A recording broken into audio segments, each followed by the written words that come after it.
نظیر کالعدم تحریک طالبان پاکستان ایک بار پھر قبائلی اضلاع میں متحرک ہو چکی ہے۔ ٹارگٹ کلنگ کے واقعات سامنے آ رہے ہیں، اغوا برائے تاوان کے لیے دھمکی دی جا رہی ہے اور جو امن و امان کی صورتحال ہے وہ مخدوش ہو رہی ہے۔ اس کے پیچھے وہ کون سے عوامل ہیں جو اس صورتحال کے ذمہ دار ہیں، اس پر بات کی جائے گی۔ میں ہوں ملک ظہیر بابر۔ اگر آپ نے چینل سبسکرائب نہیں کیا تو آپ سے درخواست ہے کہ آپ اس چینل کو سبسکرائب کریں۔ 2014 میں جب ضرب عصب شروع کیا گیا تھا تو اس کی بنیادی وجہ یہ تھی کہ قبائلی اضلاع میں کالعدم تحریک طالبان پاکستان، القاعدہ اور دیگر جو شدت پسند گروہ ہیں وہ نہ صرف سیکورٹی فورسز کو نشانہ بنا رہے تھے بلکہ وہ اس تمام خطے کو، اس تمام علاقے کو الگ سے اپنی شناخت دینے کے درپے تھے۔ یعنی یوں یہ کہا جا سکتا ہے کہ اس وقت جو پاکستان کی ریاست کی جو رٹ ہے وہ ان علاقوں میں نہیں تھی اور دہشت گرد پورے ملک میں پھیلے ہوئے تھے، پورے ملک میں کارروائیاں کی جا رہی تھی۔ آرمی پبلک اسکول کا واقعہ آپ کے علم میں ہے اور اس کے بعد جس طرح سے پوری قوم متحد ہو کر دہشت گردی اور انتہا پسندی کے خلاف سامنے آئی، وہ بھی آپ اس کو بھی بخوبی جانتے ہیں۔ مگر اب یہ صورتحال ہے کہ سیکورٹی فورسز نے جانی قربانیاں دی، بھرپور کارروائیاں کی اور دہشت گردوں کا خاتمہ ہوا۔ دہشت گرد کچھ مارے گئے، زیادہ تر مارے گئے اور کچھ جو سرحد پار کر کے چلے گئے۔ مگر اب طالبان حکومت جو افغانستان میں آئی ہے اس کے بعد صورتحال میں ڈرامائی تبدیلی آ رہی ہے اور اسی خدشے کا اظہار کیا جا رہا ہے جس کا اس سے پہلے بعض باخبر تجزیہ نگار کر رہے تھے۔ اب صورتحال یہ ہے کہ ایک طرف خوست میں کالعدم تحریک طالبان پاکستان اور حکومت پاکستان کے درمیان مذاکرات ہوئے اور افغان جو وزیر داخلہ ہیں انہوں نے اس کی نگرانی کی، وہ اس میں شامل ہوئے، مگر اس کے باوجود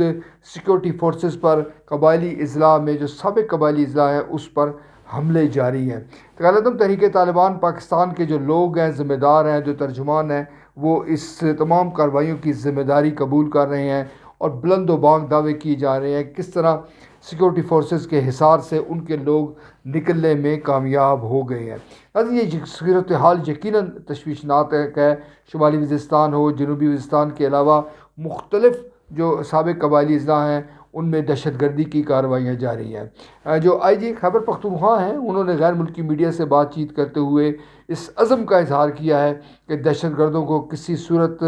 اپنے عزائم میں کامیاب نہیں ہونے دیں گے۔ مگر اس ساتھ ایک بات بھی انہوں نے بڑی قابل غور اور قابل فہم کی ہے کہ ہو سکتا ہے کہ سرحد پار سے کچھ لوگ پاکستان میں داخل ہو گئے ہوں اور وہ یہاں پر کارروائیاں کر رہے ہوں۔ ناظرین،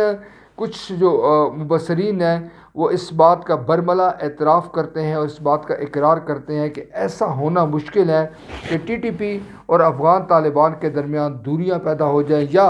افغان طالبان اس قدر اپنا اثر رسوخ استعمال کریں ٹی ٹی پی پر کہ وہ اپنے ہتھیار پھینک دیں۔ ناظرین،